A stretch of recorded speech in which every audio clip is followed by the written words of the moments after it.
Raayyaa Abbaa Maccaa fi barnoota akkamitti ilaala? Ijoollee Feesbuukiin barnootaa miti baratamee itti dhaqama. Islaama qofaa miti kan si jaallatu. Amma arbatu qoropheetti hirkate gaafasa. Maalirra ga'e piroojeektiin sun?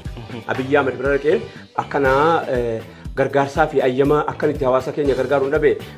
Adda bilisummaa Oromoodhaaf ture yeroo sana. Beeraawi baankiidhaa birrii baafatte miti hangubbaatti dhabeera.